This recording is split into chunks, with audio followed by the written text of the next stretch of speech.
I know, right? I don't think you could have scripted a better story. I like that. That's really cool. It was too good. That's the cover. It was too good.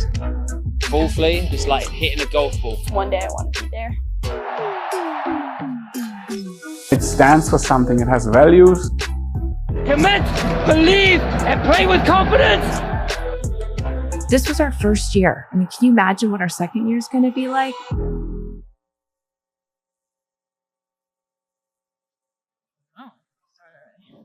Quiet. Oh, I guess that's it. All right. Hi, everybody. Welcome. Okay, so welcome to our panel. My name is Kate O'Malley. I'm the Senior Vice President of Creative Strategy and Production Operations at Minute Media, home to brands like Sports Illustrated and the Players Tribune, 90 Min.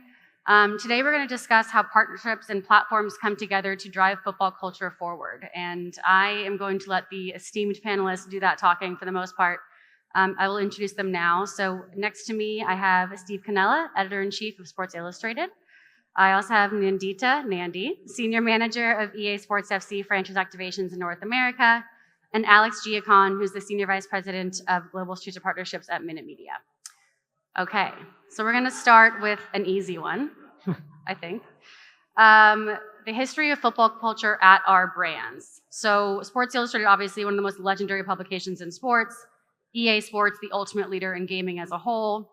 How do both brands approach football, soccer specifically, and how has soccer culture changed since your inception? And Steve, I'll start with you. Yeah, I think soccer culture in the U.S. has seen huge changes in the time that SI has been covering it, and SI has actually a long and a rich history of leaning into its soccer coverage. Pele was on the cover of the magazine in 1975 when he came to play in the U.S. for the New York Cosmos. He was kind of the Messi of his day, the biggest star in the world coming to the U.S., and that caused what you might call the first soccer craze in the U.S. And over the decades since, Maradona, Mbappe, Neymar, name a star, we've probably had them on the cover. We've leaned very heavily into coverage of the U.S. men's and women's national teams, the Brandy Chastain cover in 1999. I think aside from the women's team winning that World Cup, but actually that cover, capturing that moment, that Sports Illustrated cover, was part of that big bang moment, I think, for the growth of the women's game in this country. Look, Sports Illustrated tries to tell the best stories in sports in the best way we possibly can, and soccer is a window into that world, not just in the U.S., but around the world. And it's a sport that we've leaned into heavily in our past, and I think we see it's being an even bigger part of our future as the audience and the sport itself continues to grow in the U.S. and around the world. I mean, similar for EA Sports, obviously, soccer is not the only sport that you cover, but how has it changed and how are you guys adapting to that change? Yeah, it's been incredible. We've had an amazing 30-year history with the product so far in EA Sports FC. There's so much innovation that goes into our product, and I think the hallmark of our approach has been authenticity. So we have over 300 licensed partners that make our game feel as realistic as possible, from all the major leagues and teams across the world, both men and women, Opta, Hawkeye, Nike. It looks and feels so real. There's also a mode for everyone, whether you're a casual, whether you're an avid, there's something for you in the game. So our approach has always been just headlined by authenticity. And then to the second question, in terms of football culture, I say soccer and football interchangeably, so I'll probably I don't know which one I'll go with. It just kind of just happens. Yeah. When it comes to our approach, I think this market in particular, it's so unique, right? Because fandom here is so different and varied. There's not one way to be a football fan in North America. There's so many different paths to become a fan, and then within that, there's so many ways that a fan chooses to engage with their team. It's so unique and it's so different compared to all of our key markets at FC. And the last thing that I want to mention in terms of our approach to this unique culture is women's football. Definitely a passion point for myself, but a priority for the company in and of itself. And the game launched a little over a month ago, and we've already seen women's player Ultimate Team items be so popular.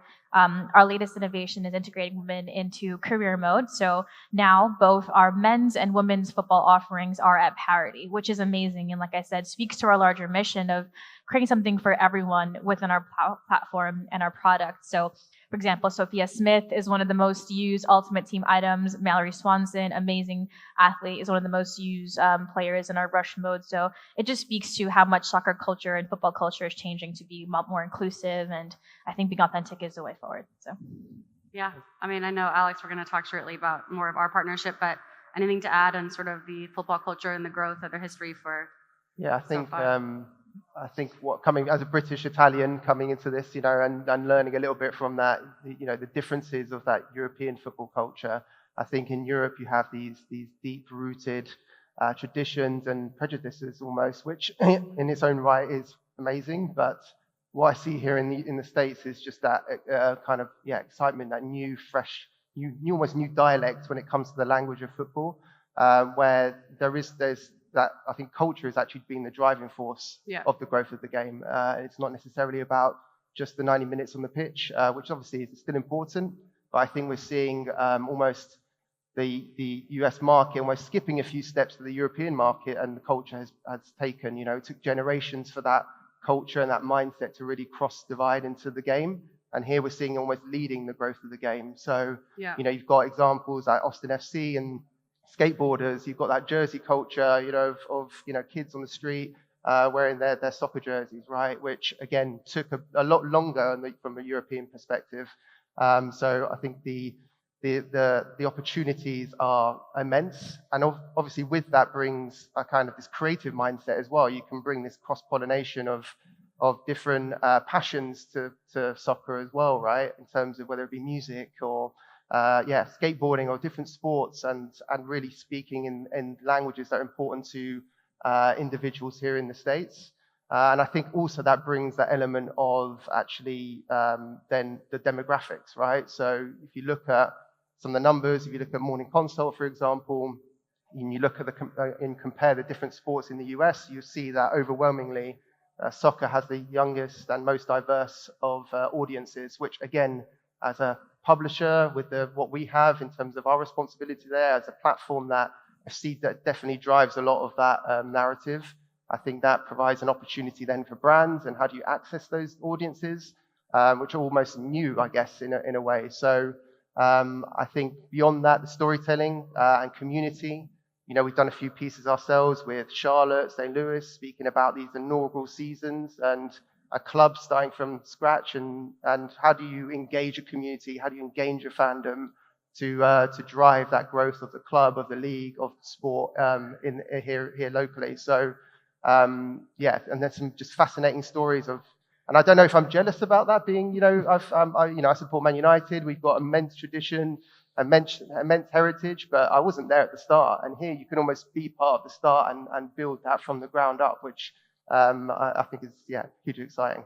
Yeah, we're creating societies around the game, and I even think about the women's game, obviously, with first ever women's only stadiums, and like walking into a space where you belong and creating a space for the fans, and the fans being a part of that from the beginning. So obviously, you've already alluded to, but that intersection of sport and culture, Nandi, with EA Sport, such a huge intersection across the board.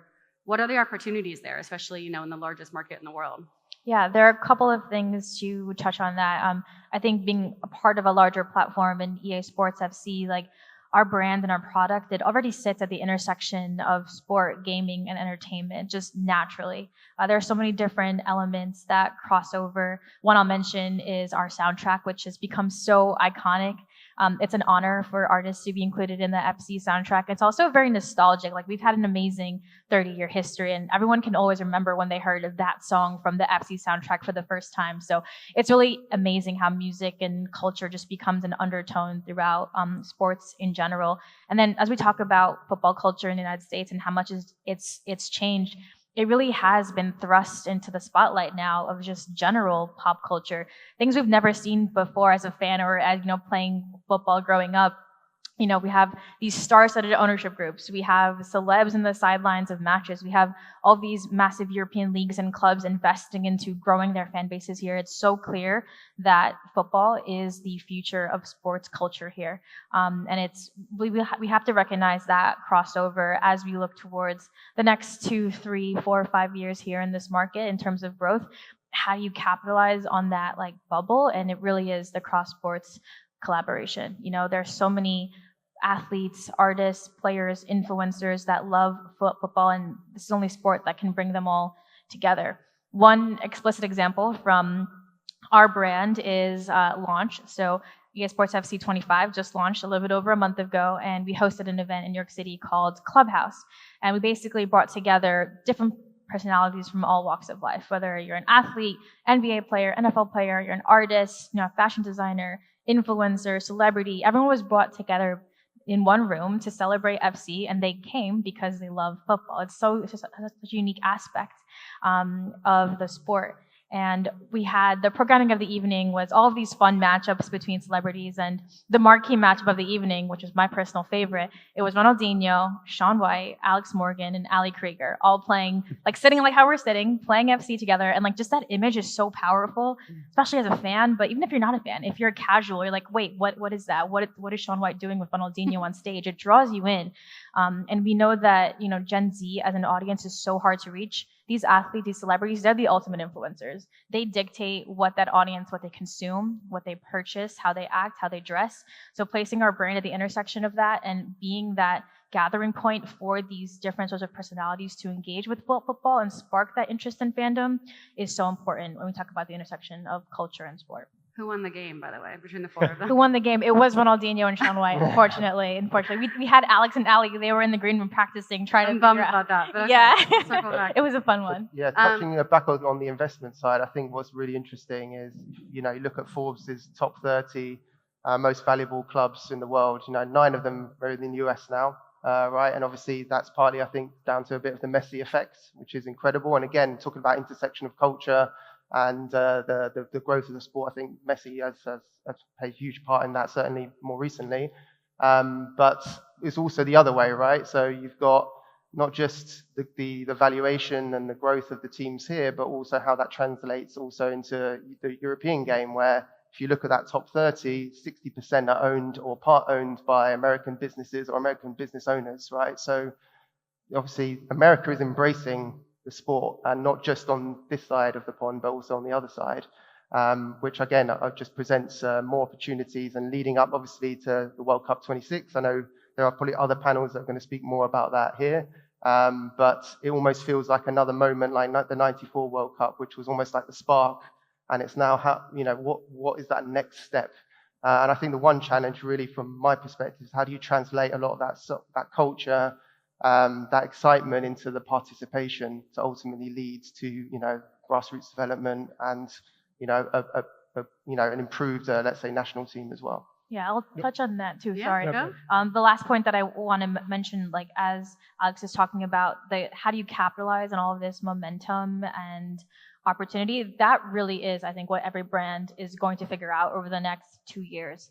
And one example that I love to share from the EA Sports FC side, we know how much interest and how much excitement is happening around football in this country. I think, CBS has done an incredible job in terms of growing their Champions League property and coverage of that. And we have a campaign called Team of the Year. Essentially, it's our Ballon d'Or. It's a fan-voted best 11 for the best men's and women's teams and leagues and players across the world. And we released that for the first time in partnership with the Champions League crew, just because of how impactful they are. We know that, football fans, they crave that off-pitch content. They crave banter. They want to see discussions around tactics. They want to see discussions around ratings. So we know the opportunity is here, but how do you convert on it? By partnering with the voices in the sport that actually have influence and can influence their audience. So.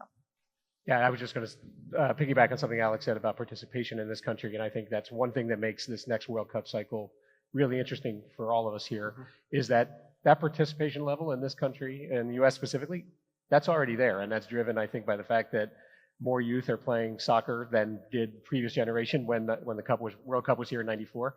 that plus their insights into the way the game is played, not just the culture around it, but the way it's played on the field that they're getting from playing games like EAFC. I think it creates this sort of spark for this World Cup cycle that didn't exist in '94, because I think in '94 it was the World Cup in the U.S. was seen as almost a curiosity. There was a lot of excitement, but people didn't fully understand what was going on with that sport. There's a much better baseline understanding of what is going on with soccer/football, both on and off the pitch. And I think it's not just the excitement of the world coming to North America. I think you're going to see a better grasping of what's actually happening around every aspect of the World Cup. I think it makes the opportunities for brands like EA, brands like Sports Illustrated, larger media companies like Minute Media. We're going to find an audience that is, I think, a lot more receptive to what we're delivering in a lot of different ways, and that's really exciting for what the next couple of years are going to look like. Yeah, and I think the most exciting part is not even just the tournament, the Men's World Cup coming here, the Women's World Cup in 2027, but afterwards. That's what I'm excited for, all the innovation and opportunity and new content that's going to come out. So before I move on to our partnership, which I'm excited to talk about, but it'd be remiss not to mention the cultural crossover of an SI cover and EA Sports FC cover. That is like the ultimate, for me, sort of moment, I think, for athletes. So I'm curious how you feel when you nominate soccer stars for SI or obviously EA Sports.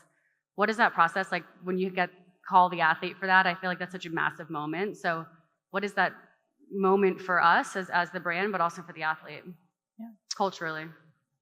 You start. Okay.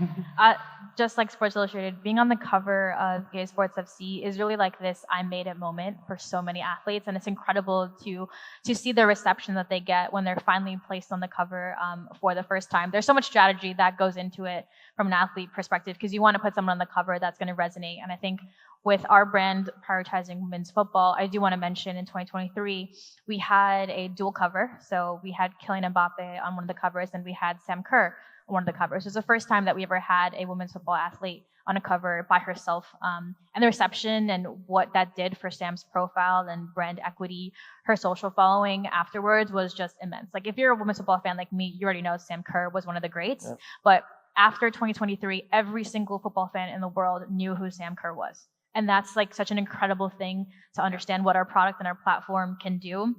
And that's what we're striving to do every single year. So this year in FC 25, we have Jude Bellingham on our cover, our standard edition. We also have an Ultimate Edition cover that features several different athletes. It's Gigi Buffon, David Beckham, Zidane, Jude, and then Aitana Bonmati, who is a World Cup champion, one of our ambassadors this year. And they're surrounded by all of their accomplishments, all of their trophies. And whether you're a new fan, whether you're an old fan, whether you are a casual women's football fan, whether you follow Barcelona, that cover is for everyone. And it really just speaks to our strategy of showing that, no matter how you engage with football, you can find that in FC. And yeah, the cover is just an incredible platform. Like for Sports Illustrated, I remember after the 2019 Women's World Cup, I was telling the story earlier, like after that tournament, I dragged my brother around Queens to every single pharmacy trying to find the Sports Illustrated covers that I wanted to keep in my room. And they're somewhere back home still, but it is so iconic. Yeah, that was the year I think we shot every player, and every player had their own cover. Yeah, I think EA and SI, the power of the cover is largely the same, very similar in that in a world now, it sounds odd, a magazine cover is almost more powerful than it's ever been, because the media landscape right now is so cluttered. Everyone is a content creator, including the athletes that we cover and that EA wants to feature. But when EA or Sports Illustrated comes calling with this cover space, frankly, it's an accomplishment for a lot of them. And I think it's a level of curation and authenticity and something that makes them stand out apart from the rest of the media landscape and the rest of the social media landscape. And what we find now is when we go to an athlete and approach them and say they want to be on the cover, the response now is almost more positive and stronger than it was, say 15, 20 years ago, at least at SI. So, and I think the audience recognized that, and I think those cover-like opportunities across the culture, they mean more now than they ever have. And I mentioned the Brandy Chastain cover earlier. We've had any number of those, in the soccer world, Women's World Cup, and frankly, I think we're going to talk about the growth of the women's game a little bit, but at SI, a lot of our larger successes around our coverage of soccer have actually been around the women's game over the last 20, 25 years. Grant Wall, who was our lead soccer writer for a long, long time. Unfortunately, we lost him too early 2 years ago, but he was a great proponent, not just of soccer in the US, but of the women's game in particular around the globe. And one of the ways he did that was using the power of the SI cover to sort of drive home the importance of not just the individual personalities, but the sport in general as a cultural and sporting force in the US. So, we should team up on a cover one of these days. We talked about it a little bit earlier. I feel like I already heard let's you guys make it talk happen. about it, Let's so cross the stream. I'm so down. Keep that off the microphone for now. But there's so much talk about the future of the sport, and I want to end on that. But before, we've had the pleasure of working with EA Sports on a partnership that I've also been able to be a part of. So speaking of growth in the market, we have a multifaceted program. There's obviously video, social, et cetera. It's global. What made that opportunity compelling for both sides? I know I think from our side, I have a bit of an understanding. And without giving away the secret sauce, what are some elements that made that winning strategy? So Alex and Mandy, I'll give this to you guys. I can start. Yeah, of course. I mean, the partnership is fantastic. And I think the beautiful thing and part of that secret sauce is how endemic all of our brands are to football. I think it's really special and it lends itself to realizing really unique opportunities that come up in this space. We're able to be creative because it's almost easy, and any athlete or team that we shoot with will be so open to new ideas. And I think that is really what makes our partnership sing, because it's so endemic. And one example that I love to reference was this past summer. From June to September is our pre-launch campaign. It's where Ratings Reveal goes live. Ratings, highly debated time in our product cycle. It's so fun. And we had a lot of women's partner clubs in market activating over the summer. So Juventus women, Atletico Madrid women, they were coming over and playing matches against the KC Current and then Racing Louisville. And we approached you guys being like, hey, we want to do some ratings content, some crossover content between these American football teams, these European football teams. Like, can we make it happen? And it was just an incredible process from start to finish. Incredible partners in production, the creative strategy, the approach to it, and we made something that had never been done before. This crossover content between what two amazing women's football entities, and it just resulted in content that was so engaging and delivered what WOSO fans want to see. So yeah, the partnership has been incredible, and I'm looking forward to the future of it. I know we have a lot of exciting things on the horizon too. On that one quickly, just sorry for Juve, because my team was on the ground, and I think they didn't realize the translation between, certain languages. And so they had a question. It's like, do you know what this means? And they said, yeah, we're from Earth. It's not like we're not, people. Yeah. So the translation, and also just like that culture in the locker room, and just the exactly. Oh, it's great. It was a great show. It's the best, and that's what fans want. Yeah. Like, you talk about sports culture, you talk about how content needs to evolve and change to reach this new generation of fans. That's exactly what we're delivering. Yeah. I feel that went well. Thank you. But yeah, no, I think from our side, you're being given that trust from an endemic brand such as EA Sports, and what FC as a platform is. I think is just having that trust is obviously something we don't take for granted. But like you said, in terms of what we're doing, covering markets, we've told stories now in Saudi Arabia, in Germany, in the Netherlands. It's really a global initiative, just because as we are as a company, we've got brands such as Sports Illustrated, but we also have 90 Min and the Players Tribune. So we're tailoring almost some of the content and narratives depending on what the objectives are in a particular market, creating content for that market, but also then making sure that gets distributed and seen in markets beyond the one that we're actually focusing on. Because ultimately, at the end of the day, we know that football fans have this desire to know what is the cultures, and I talk about dialects again. What's the dialects in the different countries around the world when it comes to football and that language? So we've got a lot still to do actually. So we're kind of halfway through the partnership at the moment.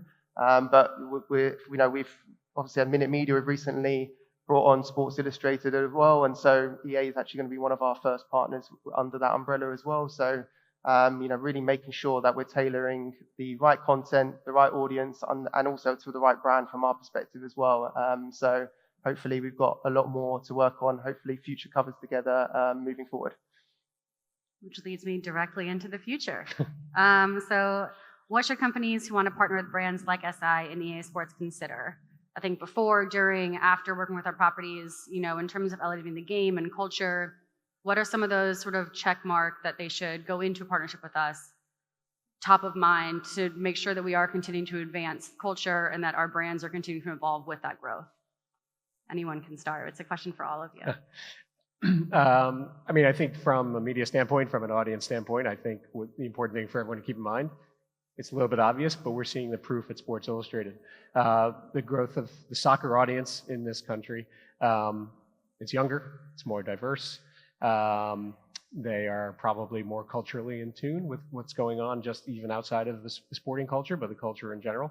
And we're seeing massive growth at SI in reaching that type of audience. And I think as we reinvest into our new SI soccer vertical and sort of grow our coverage in a very social and digital focused area, we're finding that we're tapping into audiences that we weren't tapping into before. Our best traffic day on SI.com this year was just about 3 weeks ago, was driven by Ballon d'Or coverage. That's something we hadn't seen in the past at SI.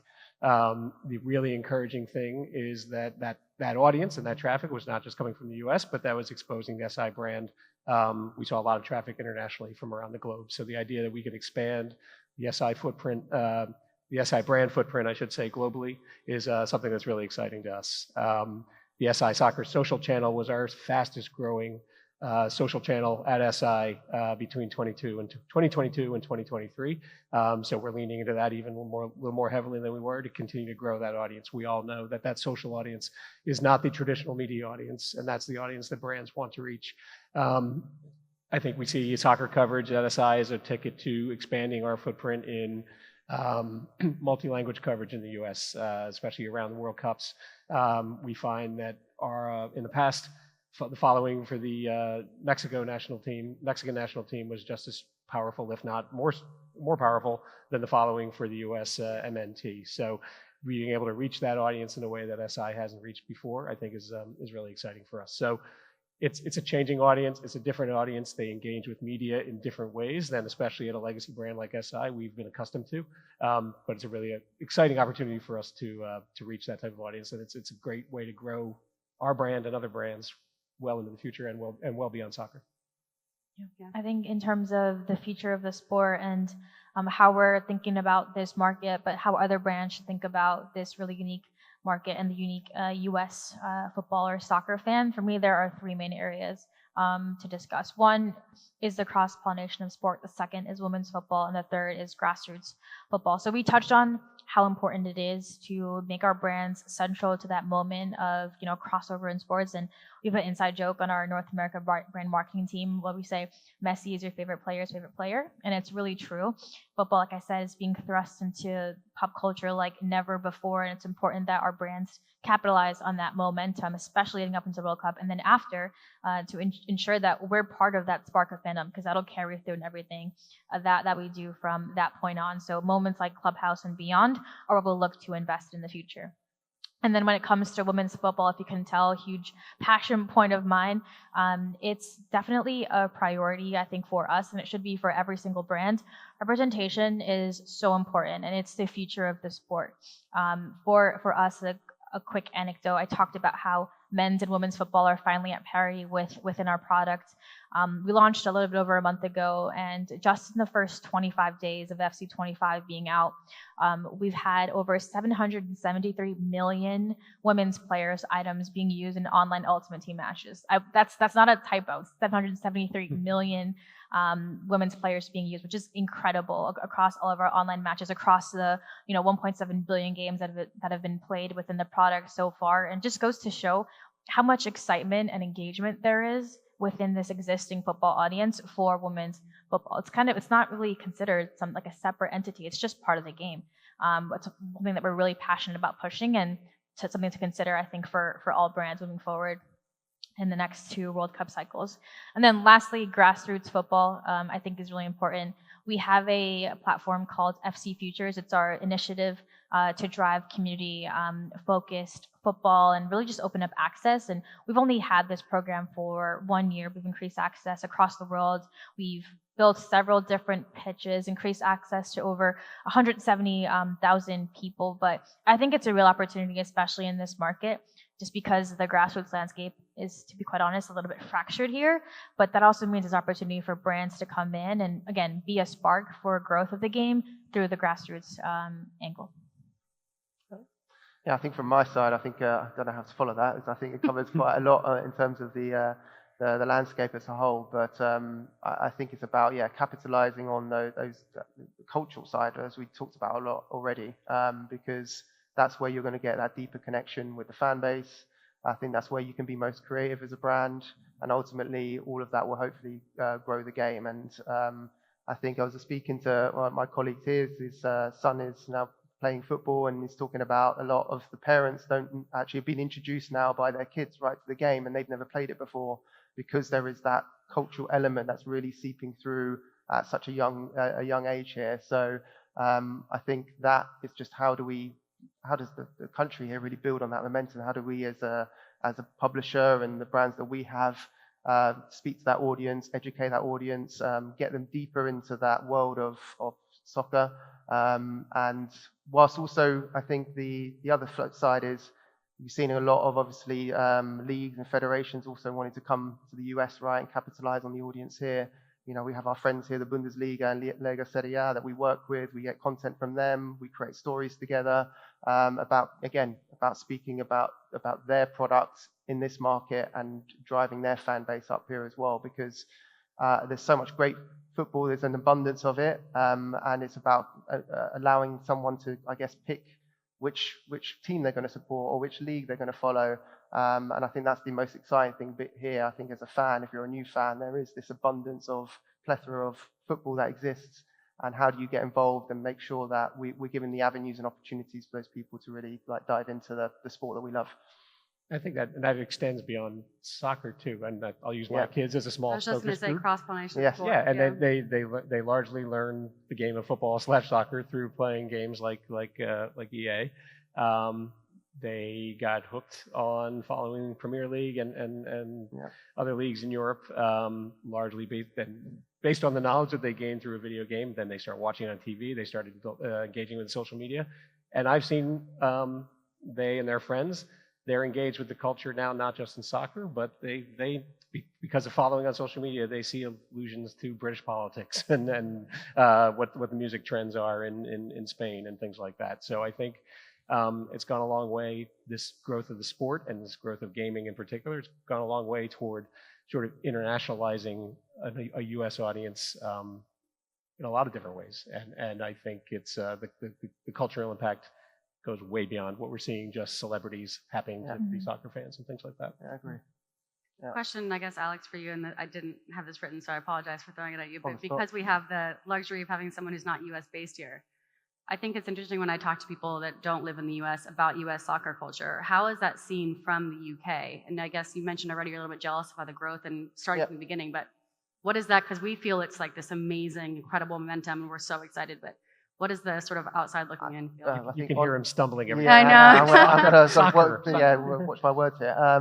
I think honestly, it's still got away from a reputational perspective. You know, the people question the quality of the league, for example. You know, and like going back to my previous point, because of I said right at the beginning about this deep-rooted nature of the game, and it's all about the 90 minutes, and you know, everything is so criticized, the game itself in Europe, right?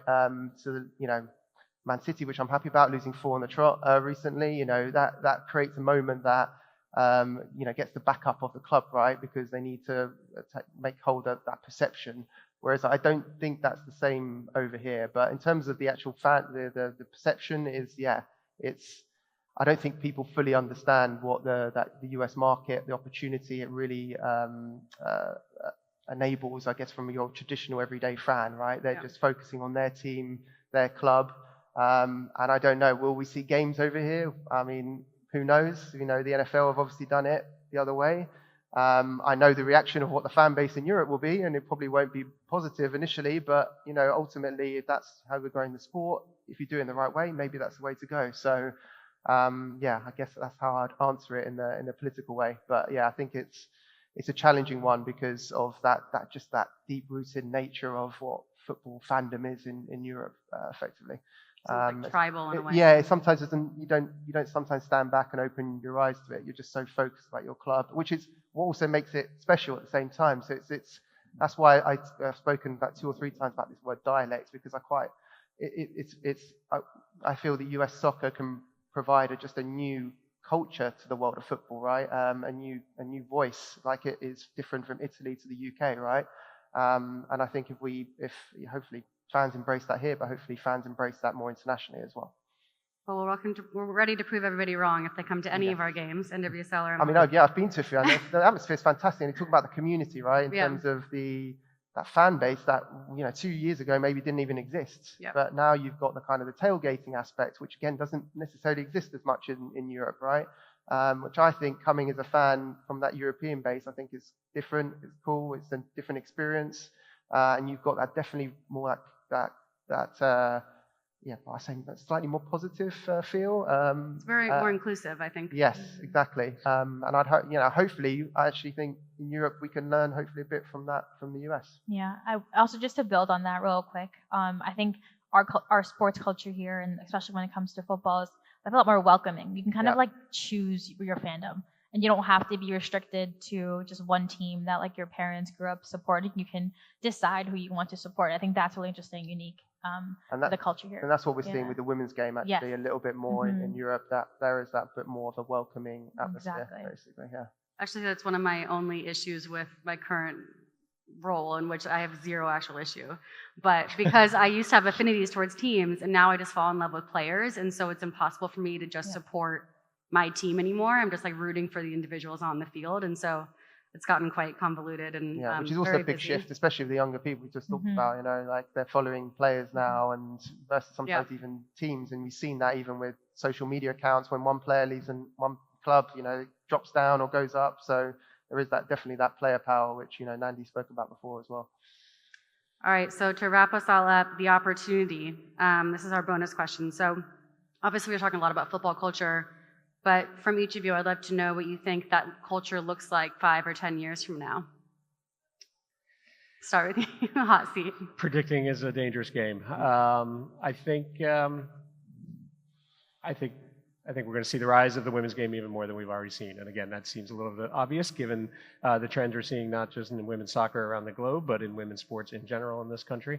As I mentioned before, at least speaking for Sports Illustrated, our coverage of the USWNT over the last few decades has been more widely followed, more widely embraced from our audience. Not to say that the men's coverage hasn't been. We find more success with an audience for women's coverage, whether that was Starts, going back to Brandy Chastain, Megan Rapinoe, Alex Morgan. And I think there's a new generation of there's a changing of the guard in the women's game in the U.S., I think. Yep. Women like Sophia Smith, who I think we've mentioned, I think they're going to take over the culture in a bigger way, even than some of their predecessors did. That, in addition to the growth of the men's game around the World Cup in the next couple of years. But I think when we're sitting back here 5 years from now, we're going to look back at this time today and wonder why some of the stars of the women's game weren't bigger celebrities in 2024 than they will be in 2029. Yeah. For me, in terms of the future, what it looks like here for football in the next 5 to 10 years, I'll speak as someone who works for FC, but then also just as a football fan in general. But one, I hope everyone's walking around with their phones playing FC 35 and FC 40. But I also hope that our domestic leagues, after the next 2 World Cup cycles, that every single match is sold out across the country, whether it's MLS, NWSL, any European clubs coming over here. I hope that it's MLS Cup, NWSL Championship, the Champions League final being as big as the Super Bowl when it comes to TV viewership and how much it means for the fans here. And then lastly, I hope it means that you can't walk down the sidewalk in any city without seeing a football pitch, or where to go to play. And then if you don't know where to go to play, you can play an FC 40. So that's what I think the future will be like, hopefully. Yeah, I mean, I could totally agree with the sentiments of panelists here, but I think for me, being European side coming over is already what we discussed, seeing that change in terms of the adoption and this love for the sport, and seeing that more readily on the streets, etc. Obviously, from a business side, from our side, is seeing the growth of what Sports Illustrated Soccer does in the market, how we can impact what we're creating in terms of content and how we're engaging with fans. So I think I think ultimately, the Men's World Cup will be an interesting tipping point to see which direction things go. But equally, I'd also like, us to be learning a little bit from the US and Europe, and building on the success that ultimately is here, especially around culture, and bringing those learnings to other countries around the world. Anything that we didn't talk about that you want to emphasize about soccer, football culture here? One thing I would just to add on to something you just said about the growth of the women's game, I do think one of the keys to the embrace of international soccer, or the MLS, or in this country, American fans want to follow the best. And right now, the quality of play, the quality of player on average is better in the EPL and in European leagues. I think there's an opportunity for the NWSL to be the top league on the planet, I think. And to me, that's one of the reasons why I feel like, Alex, I'd love to hear what you think. I know the women's game is growing, women's EPL is growing too, but I do think the NWSL has a chance to sort of be what the EPL is for an international audience in some ways. Yeah, well, I think the difference with the NWSL here versus the WSL in the UK, as an example, is WSL is very much attached to the men's clubs, right? That's how they built, and the NWSL is almost standing on their own 2 feet, and hopefully over time, that's sort of happening in the UK as well, but they're always attached to the club. So, it's that tribalism really that still exists, because if you're an Arsenal fan, you're probably going to support the Arsenal women's team as well. You're not going to sort of change team because you're not going to go and support Tottenham women's team necessarily. Whereas here, you can really get bought in behind a franchise and a team. But I think there is definitely going to be a race between the two leagues about who comes out on top in terms of that global authority, which is going to be interesting to see and how that plays out in the next few years for sure, because they're both attracting the best talent now. The NWSL by far a few years ago was way ahead, but I think the WSL, and now we mentioned Sam Kerr, plays in that league, and other American players now coming over as well. We're seeing a lot of that development, and hopefully a lot of other European countries will also catch up with that as well. Obviously, Spain they've got amazing talent as well. So, the Champions League, for example, is becoming more and more competitive. Lots of exciting opportunities. So it's going to be interesting to see that little race of quality. I'm extremely biased, but I think the ratings in our product could also tell which league is the best. I feel like NWSL is definitely one of the top tier leagues in the world when it comes to talent, but then also just like fan engagement. Audience engagement. You look at clubs like Angel City, you look at clubs like Gotham or Washington who are doing really just cool collabs across the board. I think that's one differentiator between NWSL and the WSL, or even like Liga F or any other women's league in the world. We've got that cool factor, that sports culture factor that definitely separates American sports from other sports leagues. So I think that's also a massive driving factor when players think about who they want to play for, like players like Oshuala, who went from Barcelona to Bay FC. She's thriving. So, it'll be interesting to see who's at the top. Shout out Bay FC, new team in the NWSL this year. All right, well, thank you all so much, and thank you all for listening to us. We appreciate it, and we are excited to continue to push the game forward. So have a great rest of your Soccer X. Thank you. Thank you. Oh, this one.